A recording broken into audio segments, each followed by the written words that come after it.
What were your terms of agreement? Ngovayo wasibula wabayo yayina empisa embi sembera wano mbulire bangoba baluwa yajja leka tomugagga goba noga nti wali mutuufu okola ki omugagga nina empisa embi balaba tebajja kunsobola ne bampa ebbaluwa ekola ki ani yagikuwa yereko ebbaluwa efuluma ng'eriko n'omukono gwa CEO ensonga z'ebisiyaga buli gwe yakuwonako mu nsonga z'abisiyaga yaleeta nakacakyali.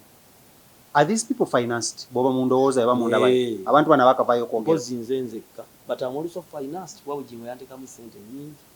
Mulimu ko at least ebituufu byayogedde temuliiko byonna kiraka kale tugambe mutuufu buli kimu ate yayogedde byali ku mulimu kuba naye yakolako namu naye bituufu ansi yakolako nange wera babaleeta kundipulesinga replacement negaana nga buli baleetera alakira.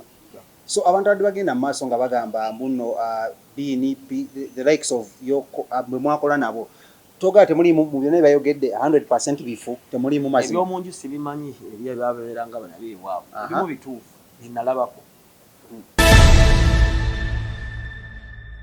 Maniliza ku Celeb Jazz nga bulijjo amanyirowoozi nze One King Smith mawulire mannya agenda maaso mu ggwanga lya Uganda nga no one of the talk around town ye ya musumba amanyiddwa nga Pastor Rosias Bugingo wa Canaanland ensonga ze zirimu ebya family zirimu abakozi zirimu company ze n'ebintu bingi nnyo ddala ebigenda mu maaso so olunaku leero njagadde tukyazeeko kopu omu ku baali abakozi be bayongere otunnyonnyola ku nsonga zino what is their take bo bwe baakolerayo byali bituufu tebyali bituufu ono nno munnamawulire munnange eyagasoma n'agakukukamu omu ku bensobola okuba nga neebuuzaako nga sinakola stories nga zino sinaku leero njagadde mukyazeeko ko T Amale obuze oba nkozesa eryaffe erya Toby whenever yoyongerako Benz ndi muzuku wa Benz Maybach muzuku wa Benz Blabas ebijja byaffe biri ku Spear Motors awo byasibira actros tyajjanga galamidde awo okufite compressor waali sprinter waali ML 350 waali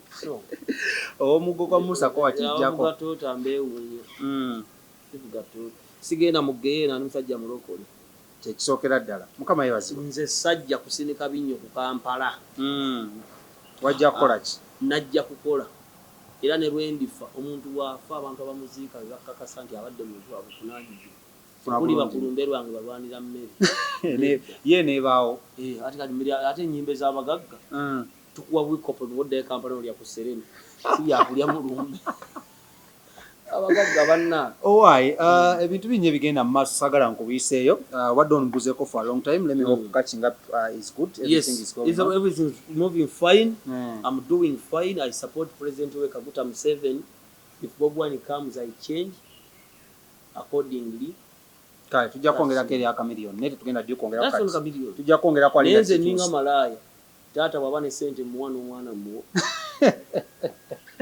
kale why I looked for you today nsonga za yali former boss wo Pastor Rosias Bugingo ne yaliko era still immediate supervisor wo Susan Makula ensonga zivuddeyo binnyo nga byogero which abadde babyogera nze ng'omuntu sibeesiga nnyo because manyi kitebakkiririzaamu wabula bwe manyi kyokkiririzaamu and I know you've always stood for the truth tubanagaye muno okunoonyeko ko twogere ku nsonga zino naddala ebyeddogo naddala ebyokugoba abakozi without any nga tebabannyonnyodde without any explanation wabula ne babagoba bugobi based on personal feelings n'ensonga ezifaanaganako bwezityo ku kitongole twali okoleddemu ebintu nebyogerwa bituufu si bituufu oba bituufu oba si bituufu tewali gwe biyamba kati kubanga bonna abaagobwa nange nga mwembi tekuli gwe baatemako kugulu tewali gwe baasiga siriba oba gwe baasiyaga if you live somewhere n'okolawo emyezi oba musanvu kyofunyewo kifune oba mwawukana ogutambula genda weyongereyo obulumi bw'osigaza abantu balina ebizibu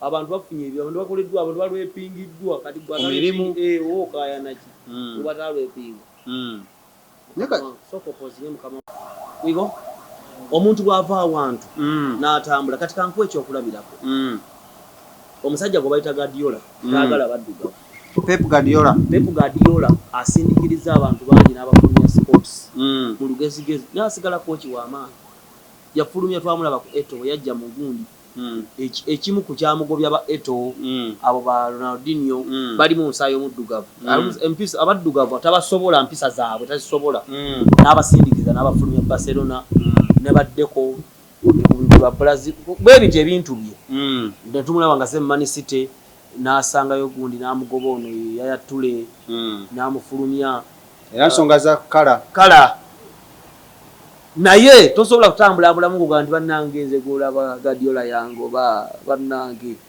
tulaba ebintu bingi mu bulamu bw'ensi akula yaloga omuntu bwakula asanga ebizibu tambula weeyongereyo kufuna bulungi nnyo tofuuka ng'abantu beeruweera abamu twafiirwa abantu mu ntalo nze muganda wange tiyakoma kujja na myaka aga 4 obudde buba butambudde ate obugenda tebudda kati olwaliro okujjako ng'omuntu ayina ekigenderwa ekyemabega teyandisiza bintu ebyo era n'omuntu kyabyogera tumanya kubanga kwaba lugonvu yabyogedde naye ng'ate tulya bamulayiza kuba alabye vidiyo hamu yagirabye Bitatuule yagirabye no Governor Bank of Uganda acting governor yagirabye I don't think so Museveni yagirabye kati abaazirayo bannaku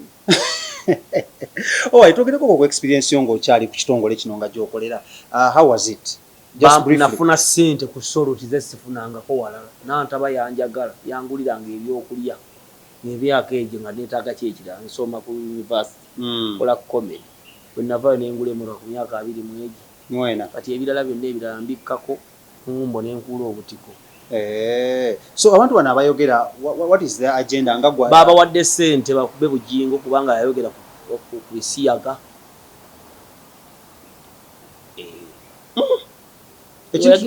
lutalo lwa bigambo and who might be the financer be yayogerako buli gwe wawulira ng'akoonako ku nsonga z'ebisiyaga ye finance omanyi kintu kindeetera okwebuuza ku ntalo z'abasumba zikyaliwo mbadde manyi zikyaliwo tesobola kuggwawo katonda yennyini yaleeta entalo mbasumba baleme kubeera comfortable amadiini ekyagonna kubeera comfortable always God works in chaos are you sure katonda akolera mu kavuyo nnyo how kati buli kyolaba ku nsi ebyensi bituyigiriza ebyeggulu buli kyolaba ku nsi kuba ne setaani yavaawa era ebimu byakola ye kyoba olaba tamanyi byonna naye kubanga yategeera ew'omukulu amanyi katonda engeri gy'akolamu kyobola nti ye yeeyambisa kyamanyi okukuba abaana b'abantu abatamanyi buli kyolaba ku nsi nnono yaggulu ebigere byolaba ebisatu ebyo mu mmotoka taata omwana n'omwoyo omutukuvu tudiiringa nabo nga tubalansinga kyobola ekigere ekyo tekiwummula ebigere ebi biri etegeeza establishment strengths and establishment and power kati ebintu ebiba bibiri amukyala n'omukazi boolo zimeka ne kidini mmeka amatu amaaso ojagera okulanga ebintu bitambula mu peya ekibiina ekirungi okunywera so kati ojja genda okulaba nti buli nnono gy'olaba ku nsi nnono yaggulu entalo ne chaos kati okuba katonda atinkuula entalo n'azirwana ate n'aziwangula kati waleeta entalo azuulamu ababe kubanga entalo kuba kuwewa n'obuusabuusa bwoti ebiyita mu kakuŋŋuuta ne bigwa wansi ebisigala n'otwala katonda muliro kyokka katonda kali ntalo kati kankubula ekintu kimu lwaki ennyanja ebaako amayengo amazzi galeme okuteeka kisobole ennyanja amazzi gabeera gakola bwe kati kaseera mayengo gageekuba ate gajjako omuyaga ogw'amaanyi lwaki negateeka ekiseera kitono nti ekyayonona amadiini basoma essomo limu okuva e Roma paka ewaffe e Masaka omuze bwe gujja guva waggulu ne gukka oba guva wano ne gudda wali kubanga biri mu layini y'emu n'obusiraamu n'obukyakufa nti obulokozi bwawukana ku madiini kubanga amadiini tinku owa buli lunaku mu ebyo olaka ekyuma ekikola juice kibeera buli kaseera blender ebeera sene ekola juice ne waliwo mulimu bateeka mojja n'ogira ne banyikunyigirako ekyuma ekyo buli kaseera kiba kikola kyetoolola bw'ateeka ayonooneka kibanga ne ice cream kati yeye ennono y'eggulu buli kaseera ojja kulabawo kyakaali ojja kulabawo ekkanisa empya ojja kulabawo nabbi omupya mu abo abalokose abantu balokoka bamanya obulokozi bwe bajja 10 afisaawo ababeyo abaakola ani atinkula olutalo luno ani ayinza okuba nga atunkuulira Bugingo kubanga buli gwe wawulira ayogerako ku Bugingo alina abalabe bangi be yeekolera nga ye omuntu abalaba abo bazza buli kadde kyokka ate alina famire anti kakati kati kanbuuza ekibuuzo kimu bw'oba okuba bomu bwekuba awantu tesosola bambuto kituufu tesosola bato kati osuula muzinga ebimu ku bintu ebisinga okulumya okugera ku famire y'omuntu kati ate ne baba ffe bakagubiruze mange ne bwomuyita embizi tebikulya ate bindyaki kwa sikyali ne bwompemula ne bwokola ki mama wange omumanyi bikiza mama wange najja bwe mulabiragala nze najja kukola e Kampala nze nafuluma ekibuga nafuluma ekyalo nenzija nnoonye ssente mu bulungi si mu bulungi n'embubi mu bulungi nina kyendi kati waliwo ajja kulaba comment olina kiggo olina kasiiwuufu bangi abasiiwuufu nga bazirina abantu bangi avaayo awo kati ng'omusajja wa ambiance abantu bangi bavaayo awo ng'alina ssente atazo azimuwa naye nkyeyongerawo buli kaseera okwongera okukola kati nze omu ku batinkuuzi b'entalo kuba ne bino nabyonoonye nze navuddeyo nenzira ku sayidi eno bwogwa tewali aŋŋambye naye kambuuzeemu oba nawe Bugingo akusasula nga maze ebbanga ggwanvu nga siraba mukama wange oli naye njogera ku lw'ebirungi byankolera okunzijanjaba okunkola ki what were your terms of agreement ng'ovaayo wasiibula bangoba yalina empisa embi sembera wano mbulire bangoba baluwa yajja leka omugagga agoba noga nti wali mutuufu okola ki omugagga nina empisa embi balaba tebajja kunsobola ne bampa ebbaluwa ekola ki ani yagikuwa ebbaluwa efuluma ng'eriko n'omukono gwa CEO ani immediate boss wo Pastor David Martin ate supervisor wange ayinza kuba ndowooza ali era David Martin kuba nantaba bayite nga talina bukulu bwonna yali akolanga ki nga nomuwaaka yali music ne traffic obulanga obwo okuyizaamu ne how was your relationship with Nantaba with Susan Makula nga nasooka okulya grapes nga ziri eyo nga yaziguze obangafumiranga n'atuleetera Nantaba alina keya alina emitawaanagi naye nze njogera birungi byokka ebibi mbikola ki obyesonyiwa kidoomola asobola okuba n'ensobi n'ekidoomola yampa omutwalo ogwantwala ku Soloti kati ekyo kyensakolingako yakuba n'essimu entwalawa Soloti ndawusi ayinza kuva kunjogera bingi oba ki oba ki n'endawusi yampa chance eyimirira wano tatulanko mu mmotoka yange sina musala gwe nali mutwalidde ndi kati gino emyezi ebiri kanjitte ya ndawusi ne bwankola ki ozinga nsi yaze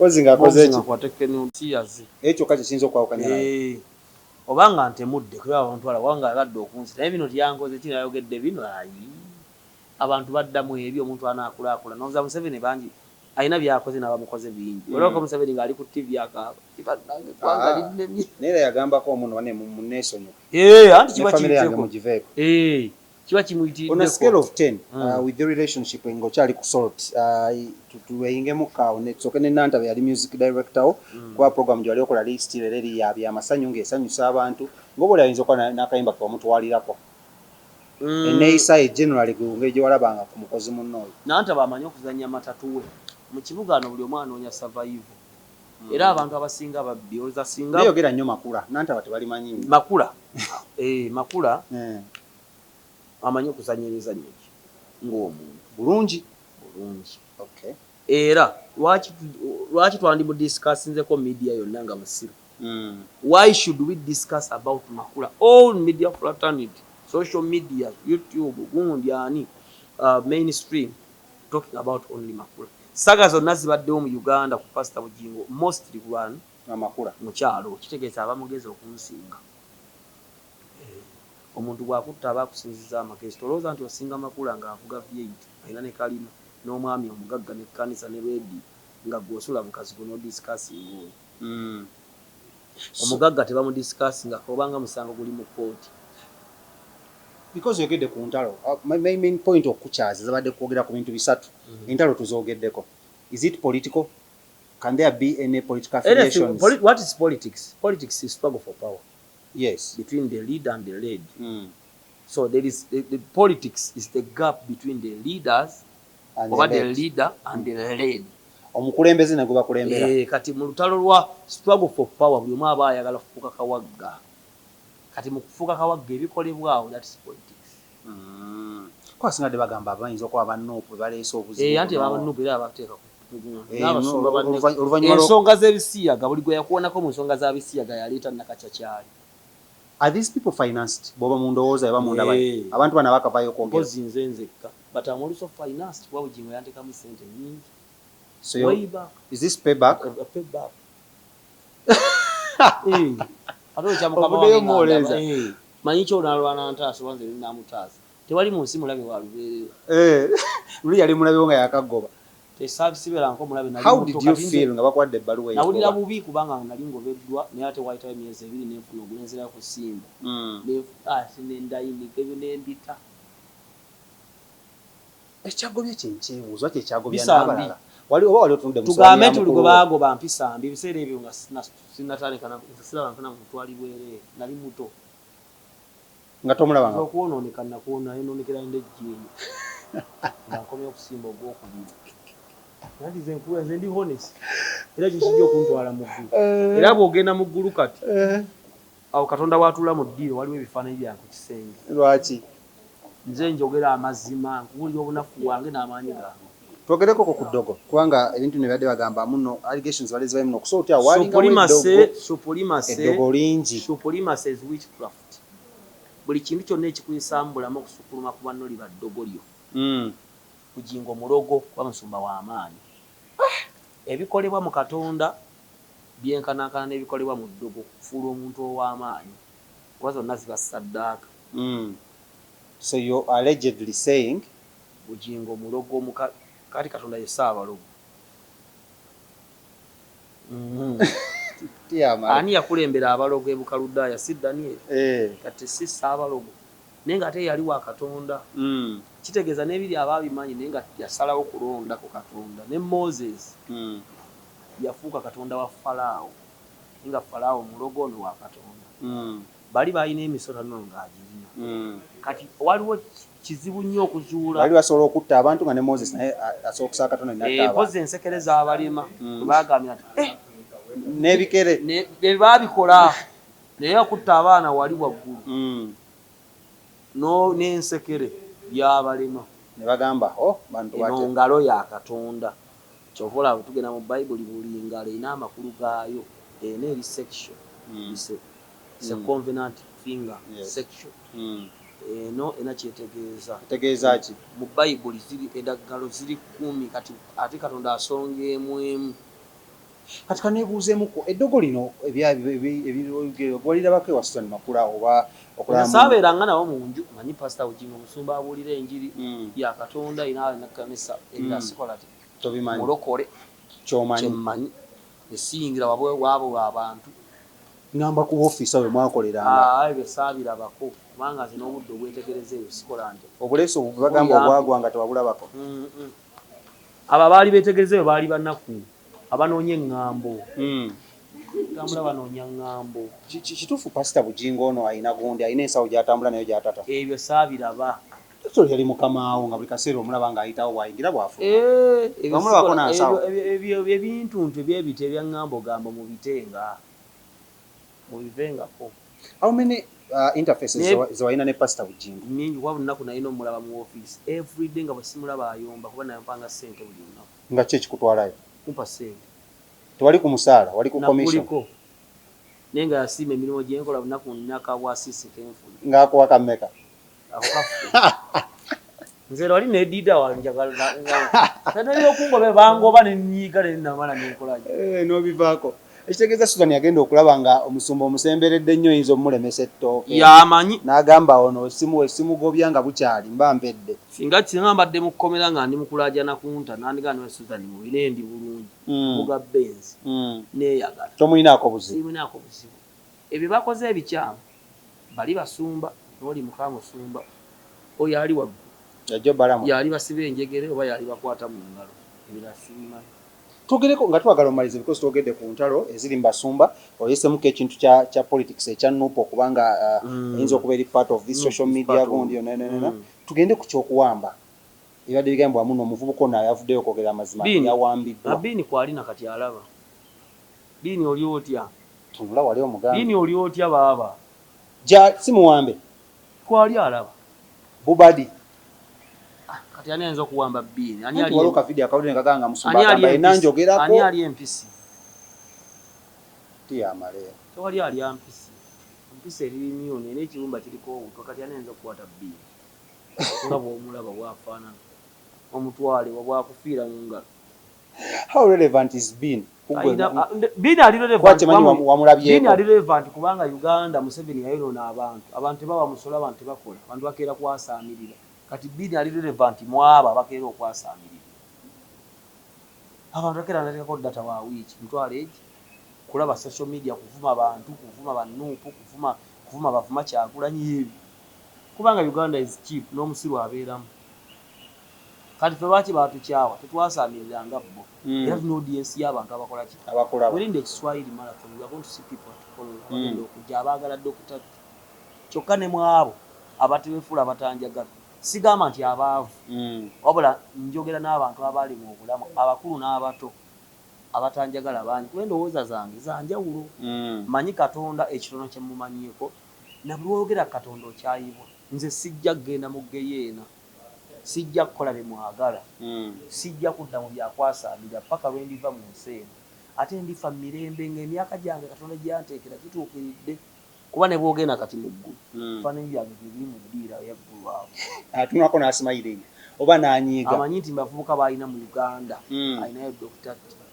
Anesiga so abantu abadde bagenda mu maaso nga bagamba mbuno Bean the likes of bwe mwakola nabo toga temuli mu byonna bayogedde 100% bifu temuli mu mazima ebyomunju sibimanyi ebyo byabeeranga banabiibwabo ebimu bituufu binalabako ngati bingi nga bitu akalinzira mu ebyo nawezo omusajja omukulu so ebyewakato bimanyi ne waliwo mulimuko artist ebituufu byayogedde temuliiko byonna kiraka kale tugambe mutuufu buli kimu ate yogedde byali ku mulimu kwa naye yakolako namu naye bituufu ansi yakolako nange wera babaleta ku depressinga ne replacement negaana nga buli baleeta alakira after you going away ng'ovudde ku TV y'omusumba ono waddamuko noyogerako naye noyogerako bane Makula azyoko waka oba ne munne nekwata kkubo lyange navaawo nga tunyigaganye nenkwata kkubo lyange neeyongerayo mu bulamu musumba ngeri gyali akwagala ennyo amubuuzaako lwaki ogobeddwa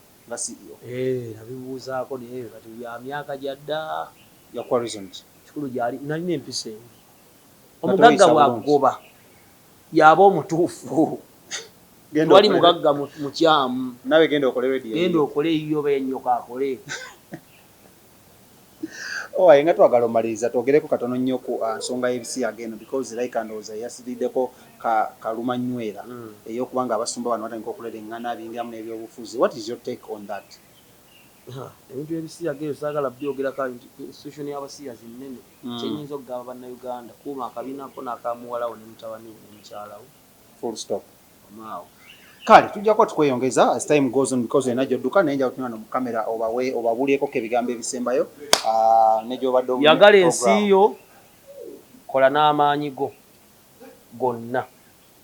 Ekirala bw'oba osazeewo okuloga loga, bw'oba osazeewo okusaba saba, kubanga buli muntu yenna ow'amaanyi gw'olaba paalamenti byabufuzi bizinensi mulogo oba musabi.